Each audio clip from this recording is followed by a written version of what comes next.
This episode is brought to you by my friends at Unit4, a cloud-based enterprise software company which is built around a single premise. Give your people the means to focus on what matters, and the people they serve will benefit. Check out unit4.com to learn more, or better yet, take a listen to the speech their CEO Mike Ettling gave by visiting unit4.com/experience for you. That's experience, the number 4, and then the letter U. Unit4.com/experience for you. Really figuring out as a leader, where do I want to spend my effort and where do I want to put my energy, I think is really key to being a successful leader. And then I think you have to build that on a foundation as to why are you here as a leader. And I think this is where there's a big difference encapsulated in the word management and leader. Managers think their teams are there for them. Leaders think they're there for their teams. And a good leader is always there to figure out, how can I make my team successful? And I think that's a fundamental difference between the principle of leadership and management.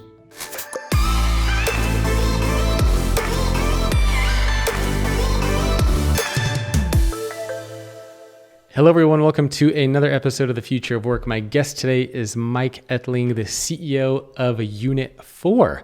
Mike, thank you for joining me. Hey Jacob, great to be here. Good to see you again. Yes. For people who don't know, we actually met, I don't remember how many years ago it is, 4 or 5, when you were running, somewhere around there, yeah. Running Success Factors back in the day. That's right. And now you're the CEO of Unit4, so congratulations. I have. I've you could say I've grown up from HCM to ERP. Yeah, it's a fun transition. For people who are not familiar with Unit4, maybe you can give a little background information about the company. What do you guys do? How many employees do you guys have? Just the general stuff. Yeah, so I think the most important thing about the company is we have this slogan which says it all. It's in business for people. And what we do is fundamentally ERP systems and technology for people-centric businesses. So, if you imagine the R in people, where the R is actually a person, it's not a widget, it's not manufacturing. So we're very focused on professional services, on engineering, on architects, on construction, on higher education, not-for-profit organizations, anything where your key resource is a person. And you might say, well, is that significant? Yes, it is. It's very significant because the way you build ERP when your R is a person, not a widget, is fundamentally different. Yeah. And ERPs built for widgets, are not good for people-based organizations. Yeah, no, couldn't agree more. And how many employees do you guys have now? We have about 2,700 employees. We operate in about 26 countries, so a very global business. Wow. Business has a 40-year-old history, originally Dutch in terms of its heritage, but been around for a while and very much now on a transformation journey to be a cloud business. We have a very, very modern cloud product. And, approaching 50% of our revenues are approaching pure cloud type revenues. Now, before we jump into some of the trends and things like that you're paying attention to, I find that a lot of listeners and viewers are always interested in, how does somebody become a CEO?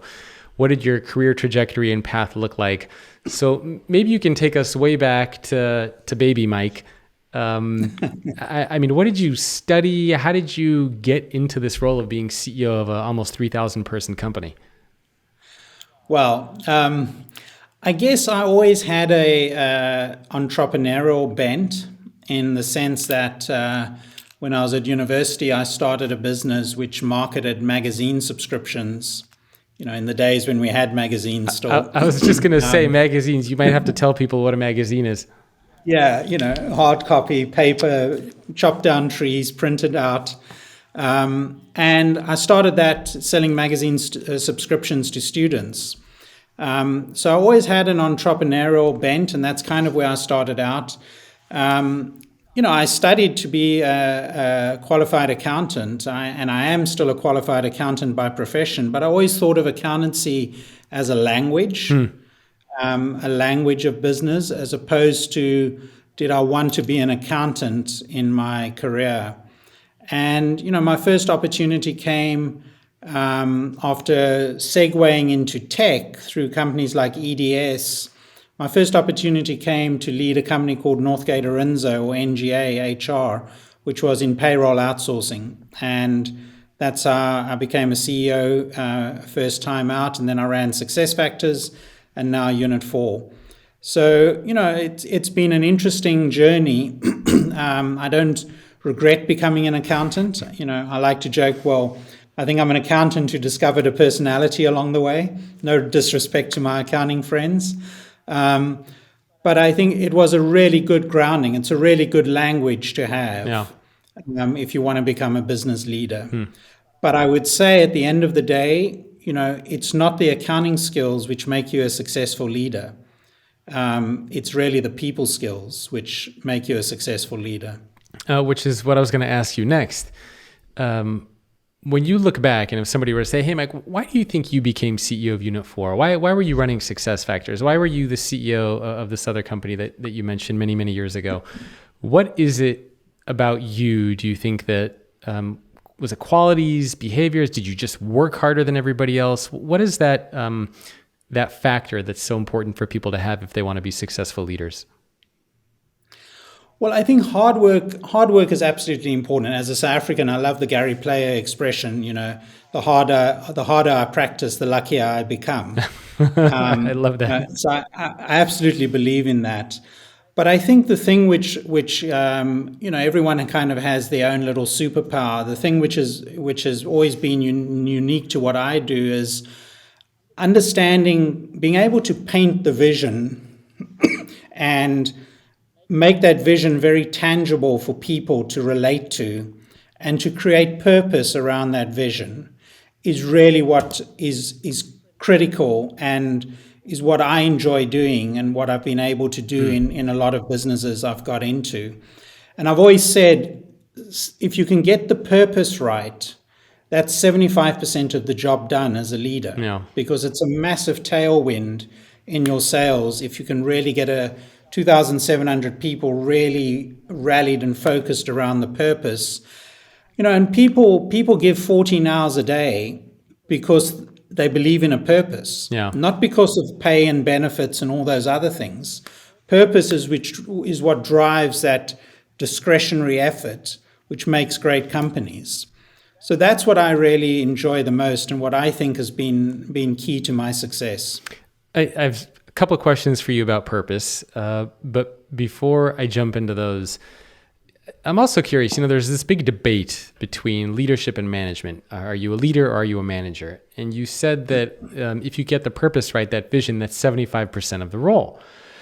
When you think about yourself as a CEO, as an executive during your career, did you also do the traditional, the quote unquote management aspects, the delegating, the P&Ls and all that sort of stuff? Or did you mainly stay away from that and just focus on the vision, the engaging, the people aspect of business?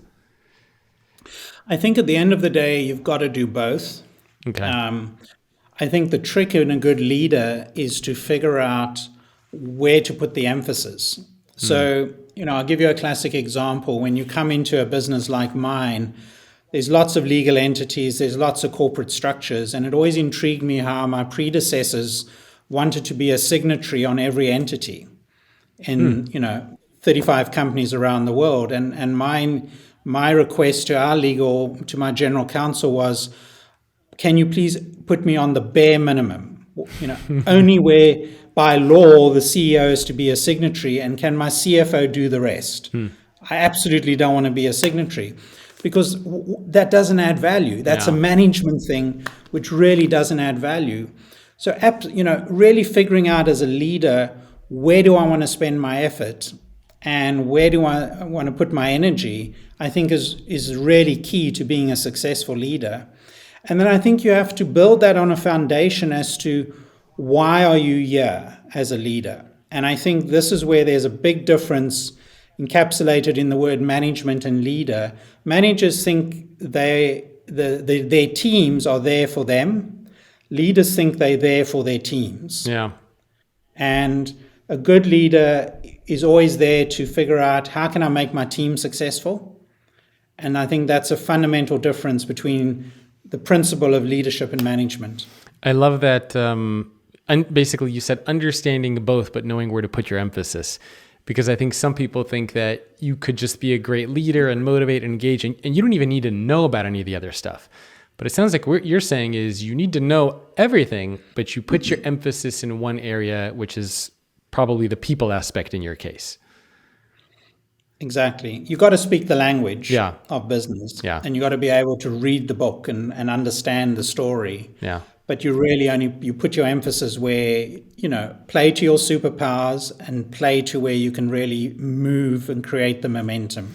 It's like, the analogy that I think of, and it might be kind of weird, like when people come to my house to do work on stuff, whether it's plumbing or whether it's, we had like a tankless water heater installed, when they talk to me about that stuff, I get the concepts, like I understand what they're talking about, but at the same time, I'm not going to put the tankless water heater in myself.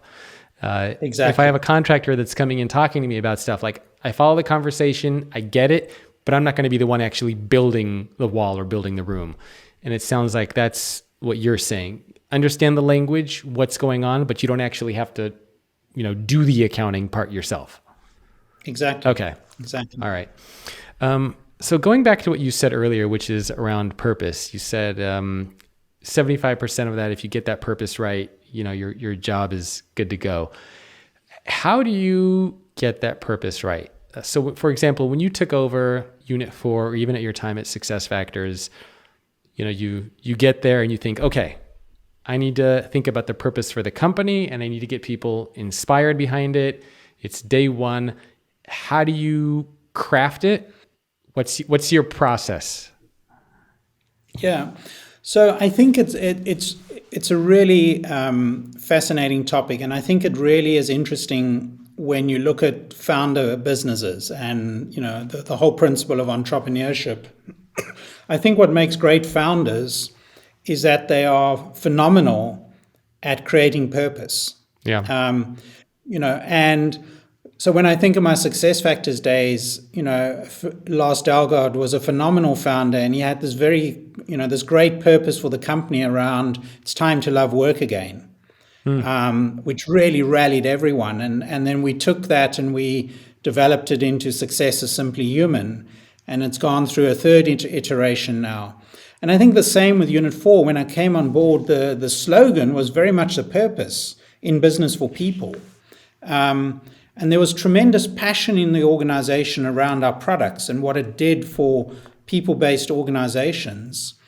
But it was kind of, it was up there as a slogan, but there was nothing in between. It didn't go all the way through the fabric of the organization. It didn't go through the marketing. It didn't go through the branding. It didn't go through how we talked about our product, what our pitch decks were. So we did a lot of work on making that, threading that concept through the whole fabric of the organization. And I think the other big thing about purpose is that there is only one purpose.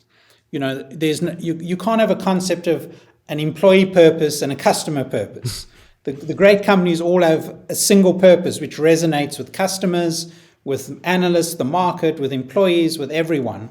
And I think that's what we have, in business for people and what we do for people-based businesses. I think I've been fortunate enough to invest in a number of startups, and this is the one thing I always talk to the founder about.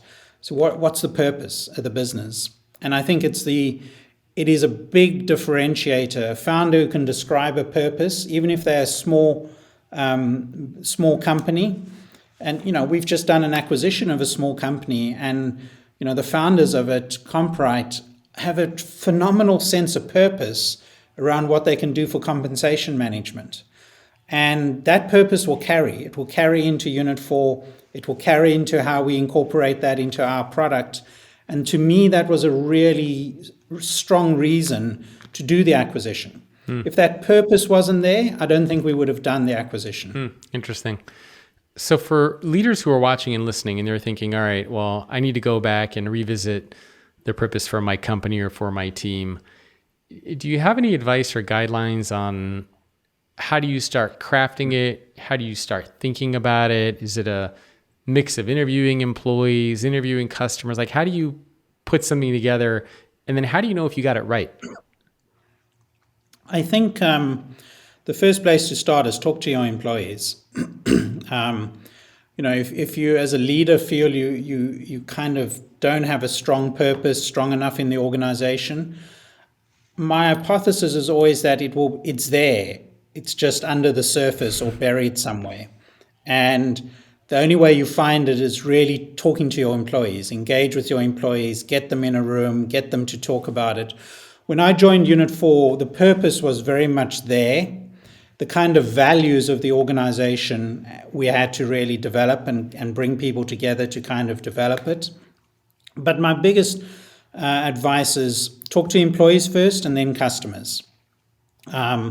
The employees it will come out. I'd be very surprised if you don't discover it when you talk to your employees. And then when you talk to the customers, you can more test what you've heard on the customers. And then I'll be very surprised if it doesn't resonate with the customers. But it's always there. It's just sometimes very well camouflaged in the organization. For leaders who are thinking about how to revisit their purpose for their team or for their organization, do you have any advice or guidelines on how to actually do that? How do you craft that purpose so that it resonates with others? And perhaps more importantly, how do you actually know when you get it right? Yeah, I think it's a really interesting problem to solve. And I think the key thing to keep in mind is that as a leader, you're not kind of writing a purpose. It's your job to articulate the purpose so that people can resonate with it. Mm-hmm. But in most companies, purpose, it's there. It's embedded in the company somewhere. So the best way to do it, in my view, is to go talk to your people. Engage with your people, talk to the people, understand where their passions are, why they're at the business, and then go talk to the customer as well. Because the best purposes are synchronous ones, which, it's the same for the customer and the employee, and it resonates with both. Yep. You can't have an internal purpose and an external purpose. So that's my advice. Talk to customers, talk to people, find the purpose, and then as a leader, your job is to really package it and articulate it in a way that everyone can resonate with it easily. But do you find that the more people you talk to, the more opinions you get around what they care about and what they value and what they think their purpose should be? So how do you, I guess, find something that resonates with everybody, that everybody can get behind? I think you actually find, when I joined Unit4, I'll use the story, is that I talked to a lot of people in town halls, one-on-ones, and I was attracted to Unit4 because of the in business for people kind of positioning of the product. And I'd talk to people and people would, some would have complaints, some would complain about this, but very quickly I found a common thread was, people could talk about, our commission's not paid on time, or why haven't we had salary increases? Yep. And at the end, they would get to, but we love the product. And we have a brilliant product, and we have the best product on the planet. And the passion for the product always came out at some point in the conversation. And then I realized, this purpose around in business for people, a product which really helps people, an ERP product which can do that, is the purpose. That's what's getting everyone passionate and excited. So I'd be surprised when you go talk to your people and the customers if you don't, after a few conversations, start seeing the common thread. Yeah, it sounds like you have to be a little bit of a detective in some ways as a leader to craft that purpose. Like you got to read between the lines a little bit, identify the patterns that you keep hearing about. Do you have like a guide, like how long did this take to do? So from starting these conversations before you were able to craft it, are we talking days, weeks, months? Did you revise it at all? And then how did you introduce it to the world and know if you got it right? Yeah. So, it took a couple weeks to kind of realize, because you do a lot of meetings, you do a lot of discussions, and then you need to reflect. You need to take the time to reflect on what you've heard. And then at the same time, we were looking at our entire branding and brand positioning. And then we switched into how are we going to refresh the brand thinking. And of course, refreshing the brand is not just about logos and colors and fonts and all the rest of it. It's about purpose. It's about the positioning. It's about the values. It's everything. It's internal and external. So I joined in middle of April 2019, and we refreshed our brand and launched it at the Unleash conference in Paris in October 2019. So, it was about a 6 months journey to actually get to that point.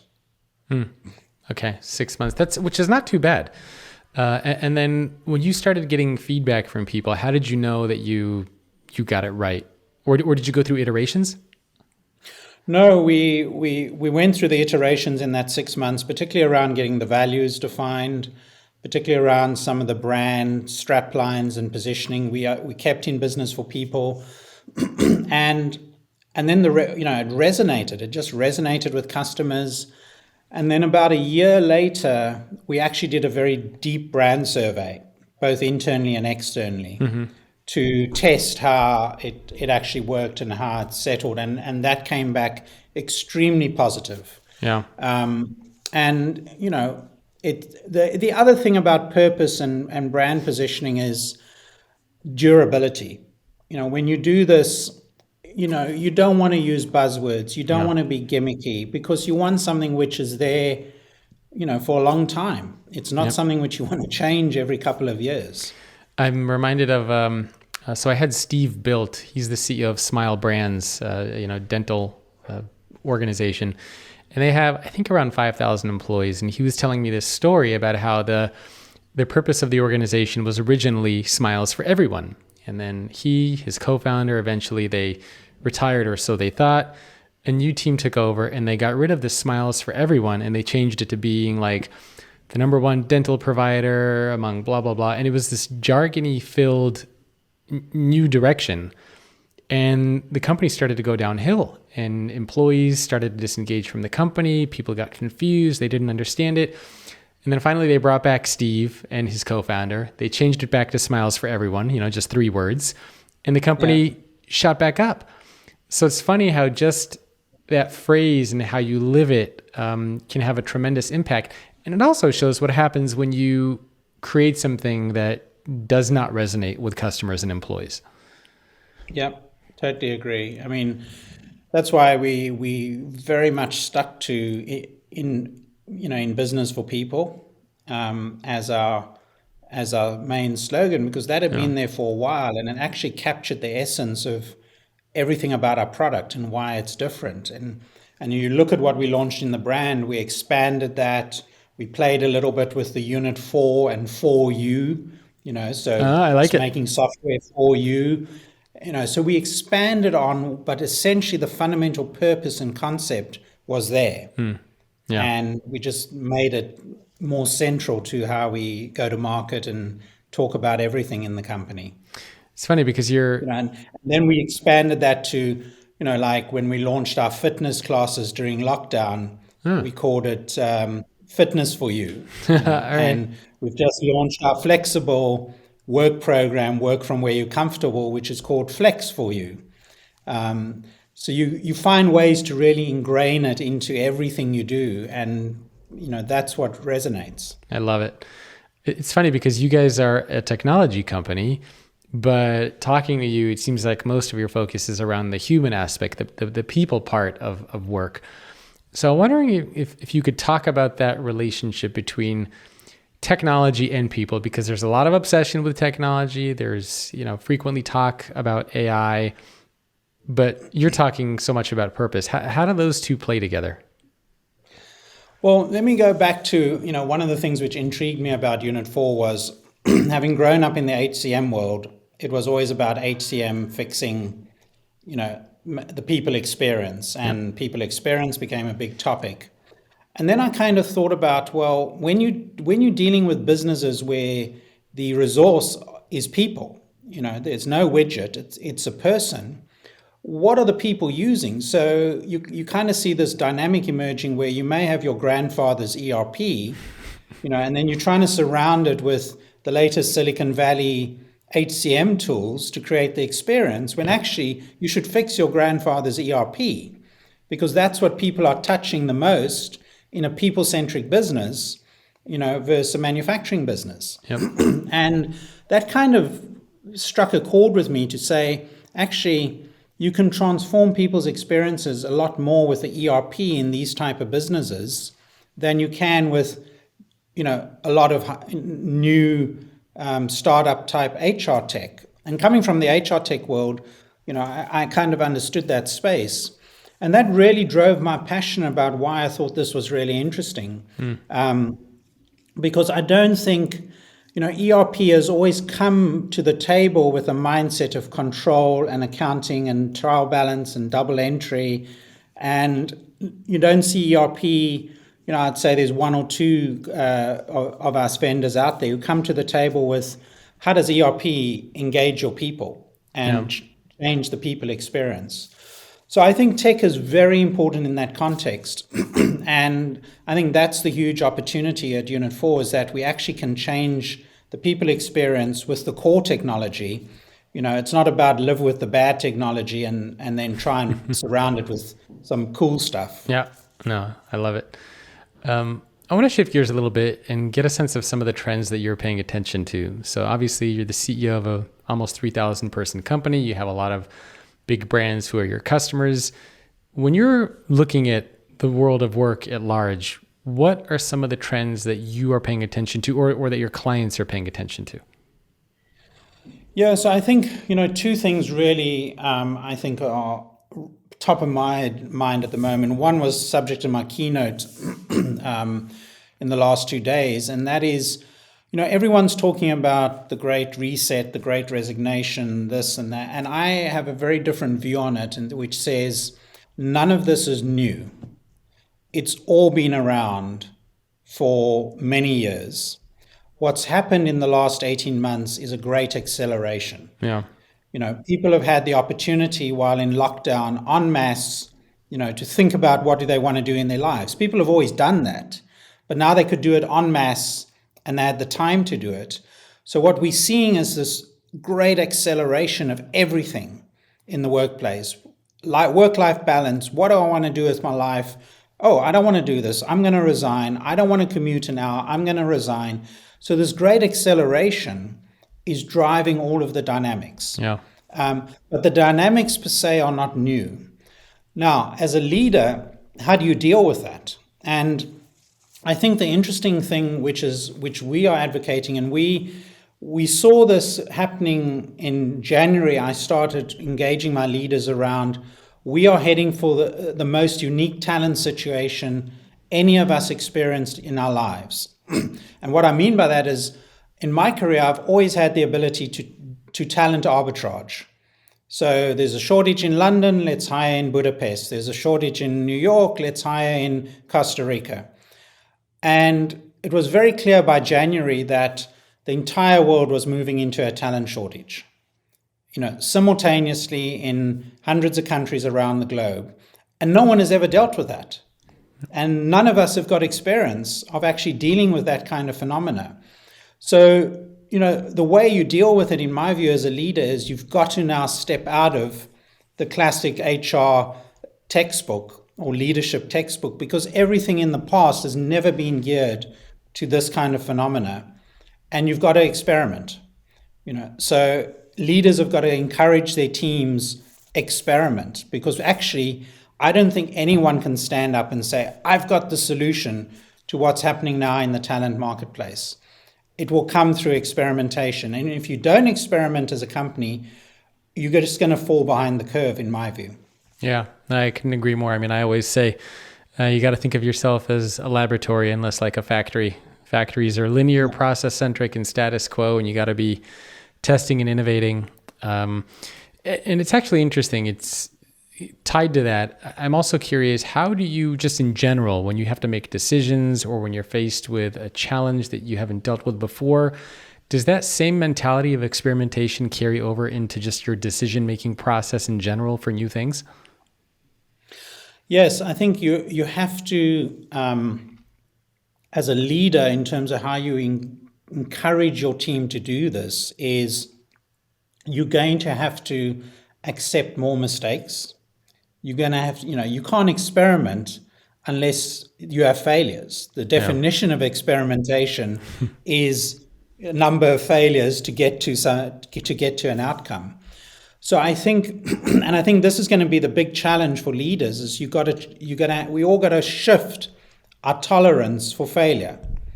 It's got to go up dramatically in terms of the normal environment to enable that. And I think that's going to be a huge challenge because we've hardwired our, tolerance for failure into talent performance systems for the last 12 years, 15 years, way back to when SuccessFactors built the first ones.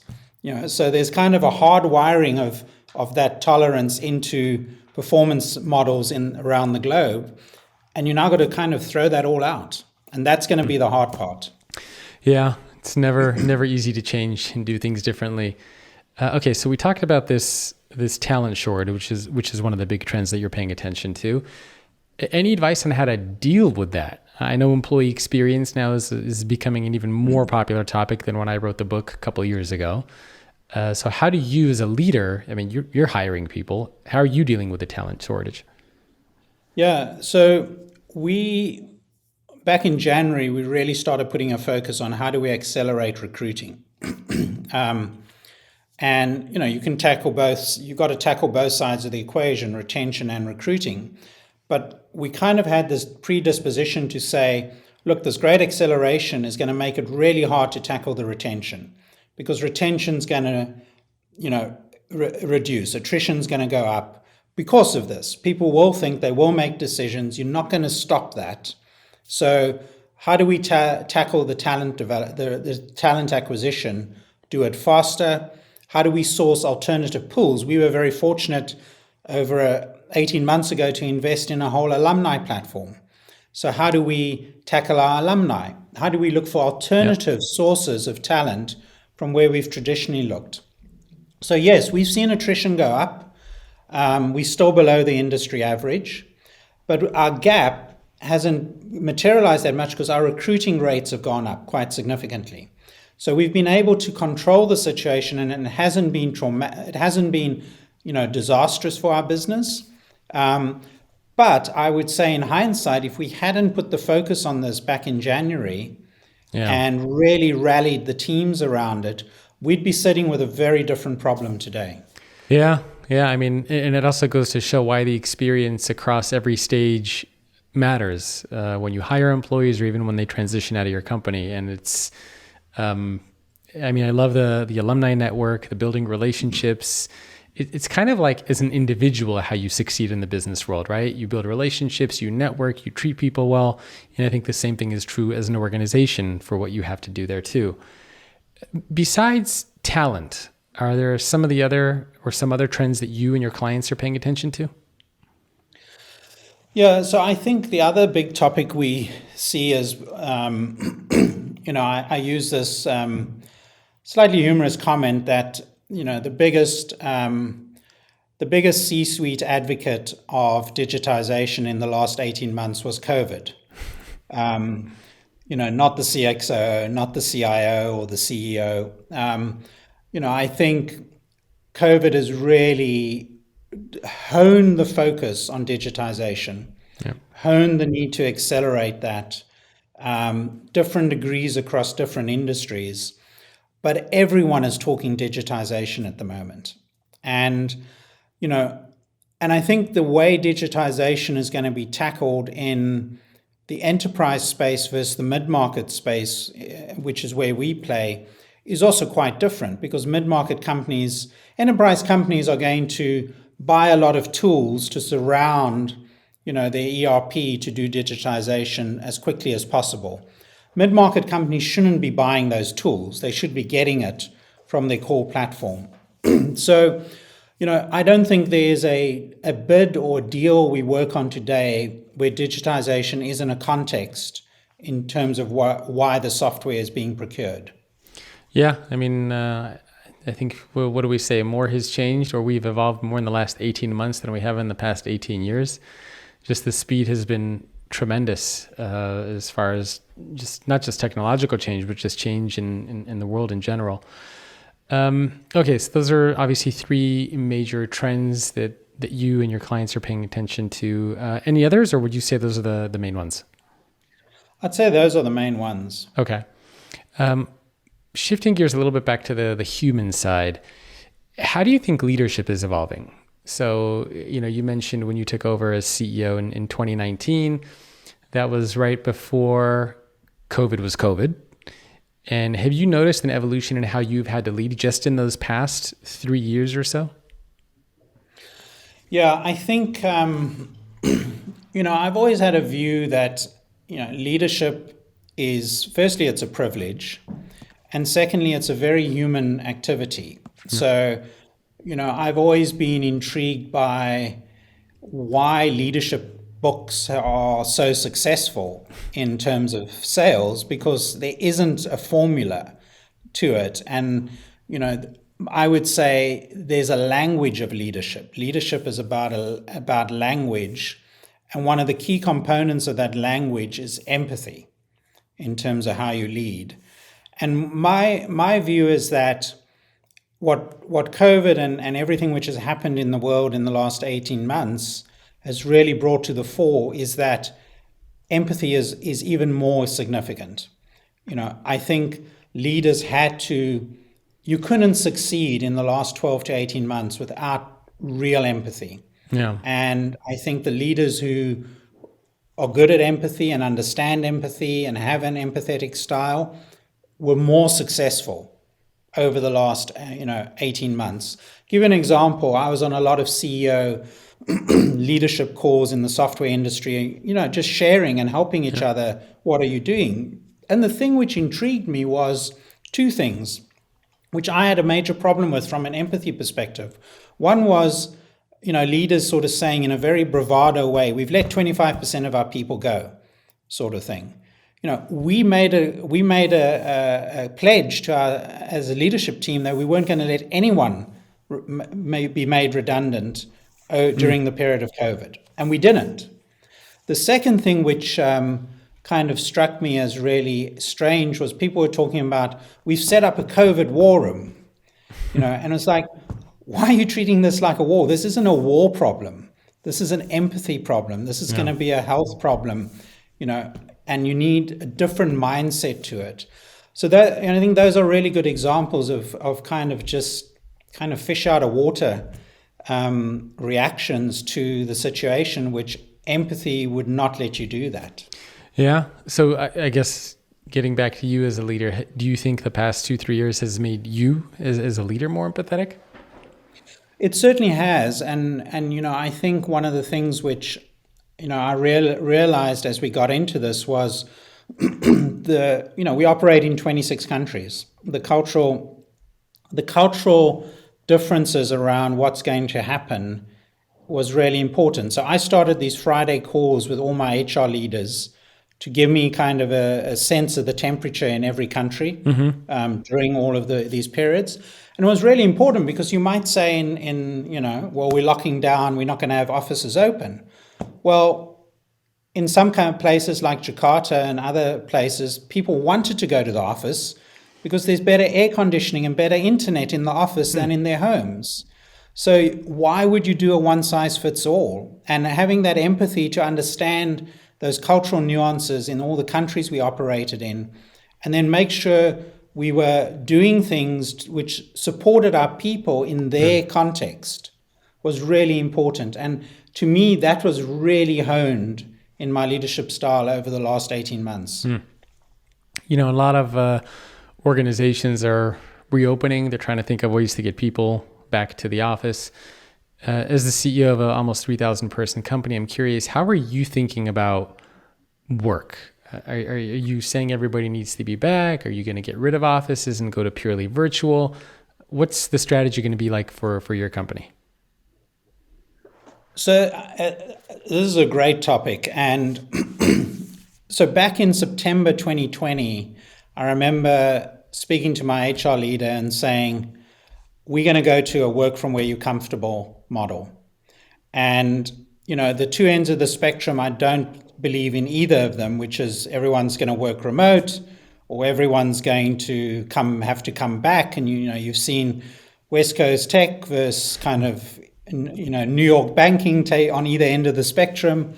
Yep. I think the fundamental view is that we are human beings at the end of the day. So, let's not lose sight of what's happened over the last 18 months is an aberration to human life and interaction. It's not human life. Yeah. And I strongly believe in that principle. We need human interaction. But I also think people have learned that this, the concept of presenteeism, which often has to me has been a sickness in the work environment, is not needed to be successful. And so we've launched this policy where we've changed everyone to being assigned to an office to what we call a flex for you policy, which says, come to the office today if you like it. Don't come, tomorrow. If you need some interaction, it's a flexible environment. We took the opportunity to replan our office footprint, and obviously scale it differently, move to a world where we don't have dedicated offices. Everything's kind of a hoteling type model. So we did scale back on the footprint, but I also, by the end of September, opened every office, which we are going to keep around the world. So people have that opportunity and that ability to do that now. And I think, it was interesting when we announced the Flex for You policy. At a senior level, you kind of assume the flex, we all work in that way. Or if you're in your own business, you kind of work in that way. And I got this really, very touching email from one of our people who talked about how grateful they were for the policy because it gave them that freedom not to have anxiety about it. They said their mind was spent with such a lot of anxiety in the past over, I need to go to the dentist, I need to do something with my kid, is it the right thing, I'm not in the office, are people going to look at me the wrong way? And they said, the amount of weight off their shoulders this policy has now created and the amount of focus they can actually now put in their work, is just 10 times more. And that was very touching in the sense that we don't often think about what it means for, an engineer working in Jakarta or India. So I think that has been, just reminded me of, how important that is and, why I think a flexible work environment is now going to become the norm going forward. Yeah, and I completely agree with you. I think there's a lot of people who assume that flexible work is one or the other, but I completely agree. I think there's still a lot of merit and value in in-person work. And I think it was Microsoft. They just did a study on 60,000 of their employees. I don't know if you saw the study. It was published in the Nature journal, I believe. And they found that while in a virtual environment, you could still be productive, you could still get work done, the long-term impacts were that it was hurting creativity and innovation. And I think the big question that a lot of organizations need to ask themselves is, are we just trying to be productive and efficient, or are we trying to do more? Are we trying to grow and scale and identify new problems and come up with new solutions? If that's what you're trying to do, then there's still a lot of relevance for in-person. But if you're just trying to be on cruise control, just to keep the ship running, just getting people to do their tasks, then yeah, you could do that anywhere. But I think most organizations will agree that's not what a successful business is about. It's not just about, being productive. You got to do more than that. So in your sense, when you guys are thinking about hybrid work, are you going to have some employees who are completely full-time at home? Or is it just a matter of them picking when and where they show up, but that in-person piece is still going to be essential? Exactly that. Okay. It's a flex for you policy. Work from where you're comfortable. If you feel you need interaction or you're having a brainstorming or, agile scrum team meeting, come into the office that day. Okay.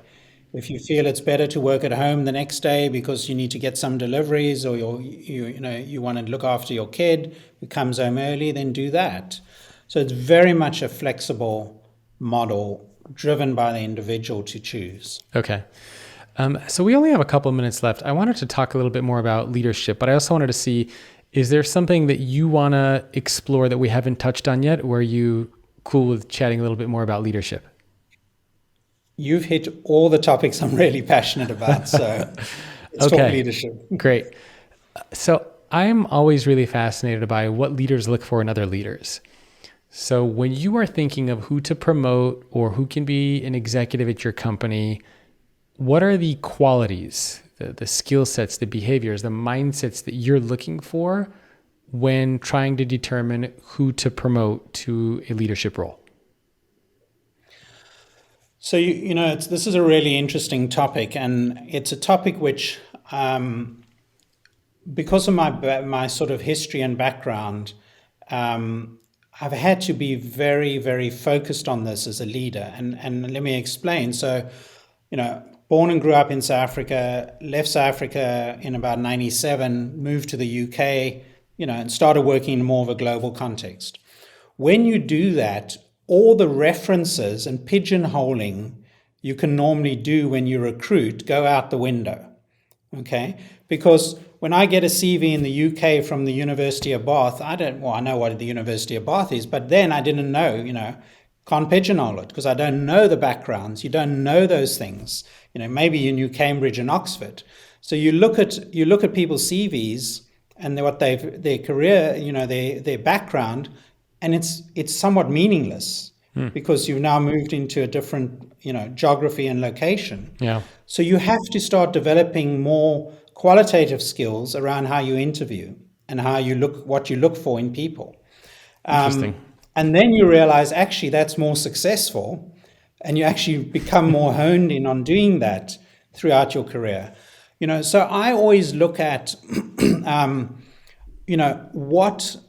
what is one of the things I always ask people in an interview is, tell me about one of your failures and what you learned from it.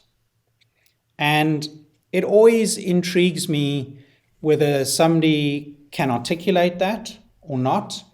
If somebody says to me, I've never had a failure in my life, that's like, I'm not going to hire you sort of thing.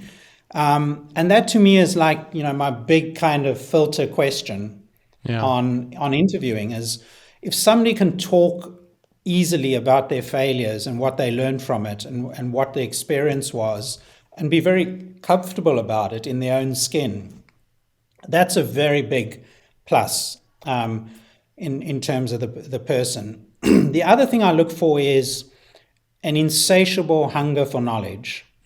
So, I'm always looking for people who want to learn. Because, my view on leadership, I think I mentioned this about, one of the big influences was Marshall Goldsmith's book for me, What Got You Here Won't Get You There. Yeah. Also a podcast guest. Yeah, and to do that, and that's so relevant in business today. And to do that, to get there, you have to be able to learn and learn on the fly, learn on the go.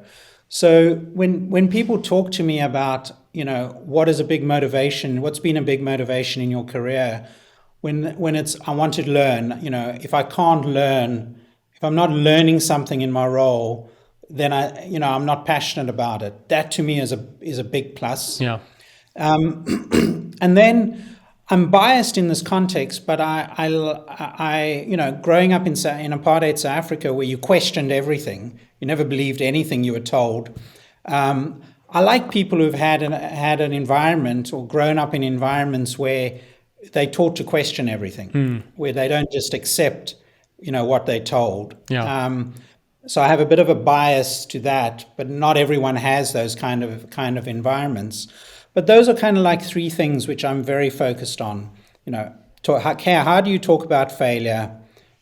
What kind of environment did you learn, and do you question everything? And then your appetite for learning. Yeah, all great ones. Have you ever promoted somebody who ended up not being a good fit?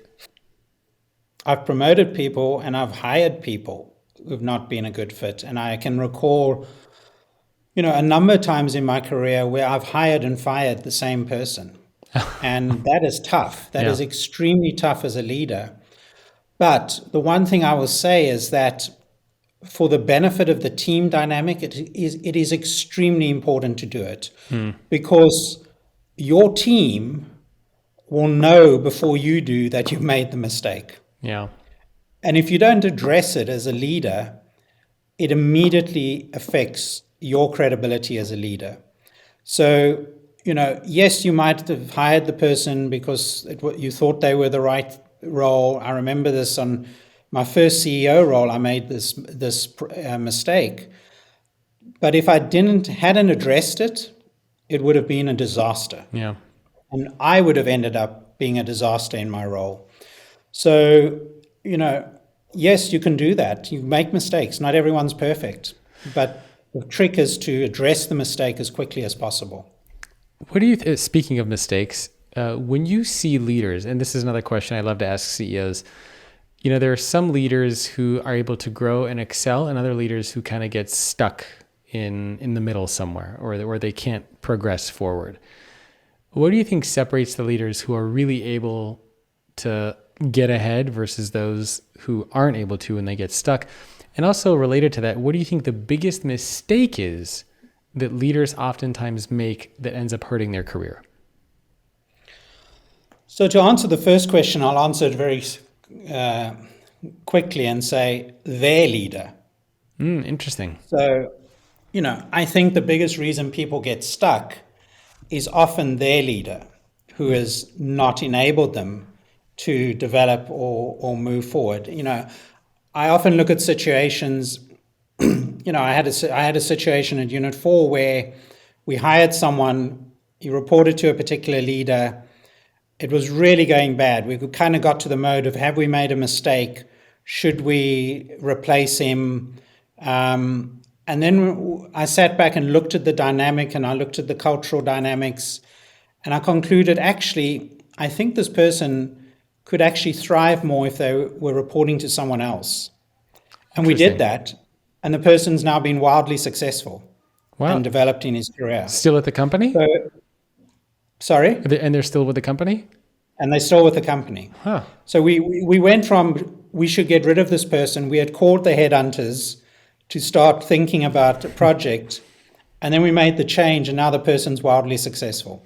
Interesting. So I think that illustrates my point about often I think the reason is their leader in that challenge. What was the difference in that situation between their lead, and obviously you don't need to give specific details to call people out, but what was the main difference that allowed that person to be successful between the first leader and the other one?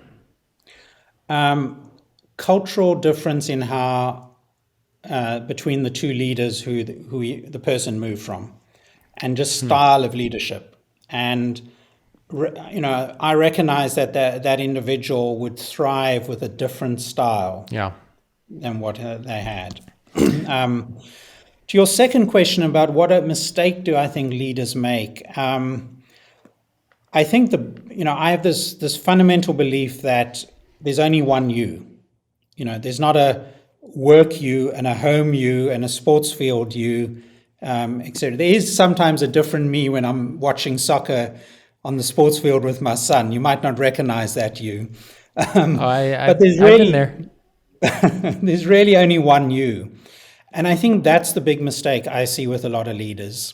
This desire to have a leadership persona or a work persona or CEO persona versus you. And I think the thing I learned, I had a great mentor when I took on my first CEO role. And the thing, I learned was there's this leadership paradox, which says the more you can put your heart on your sleeve and reveal yourself to people, the more they'll trust you and follow you. And often people think I've got to manage that and be controlled and show this, this nice packaged persona. And my advice is to leaders, and particularly people going into their first leadership role, is just be you. Simple yet powerful advice. I love it.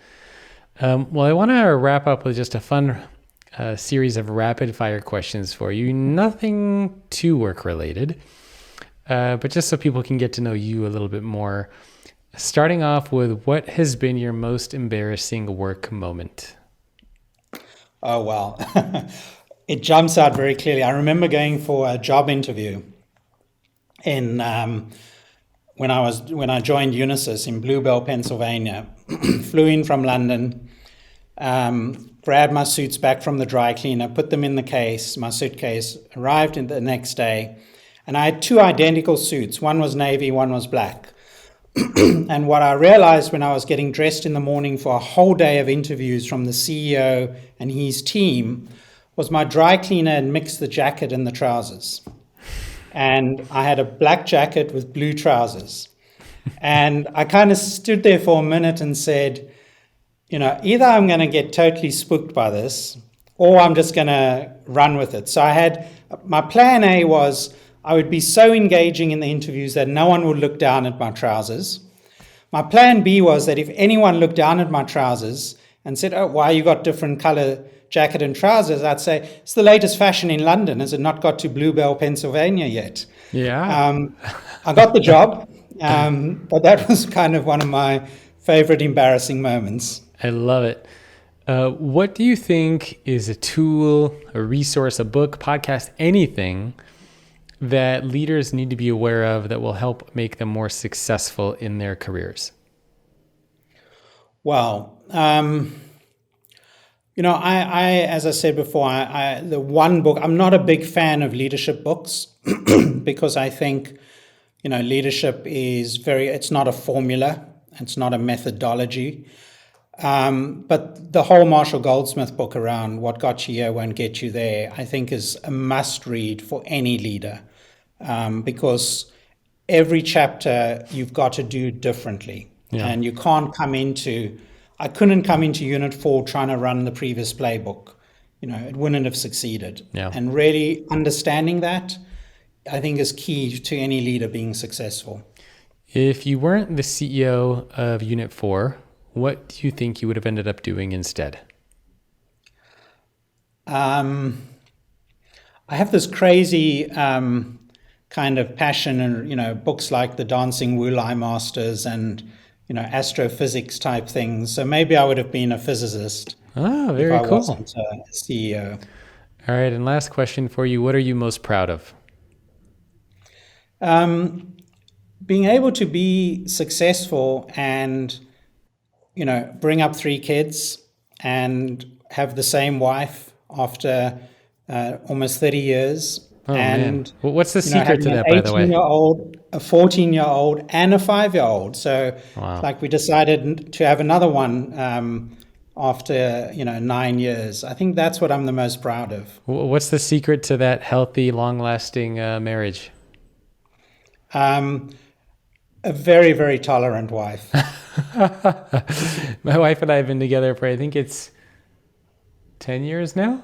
So I'm always, people who've been with their spouses for a long time, I'm always loving those tips. So tolerant wife, I'll remember that.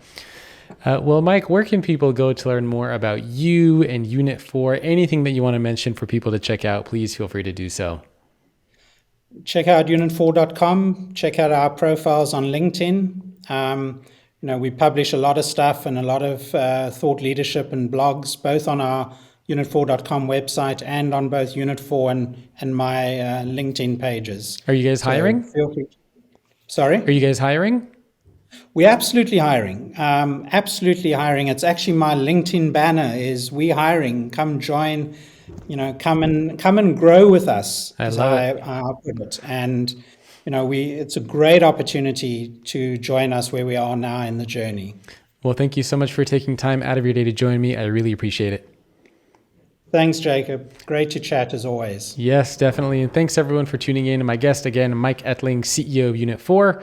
Make sure to check out his profile, the company. They are hiring. And if you liked what you heard today, chances are you'll enjoy working for them too.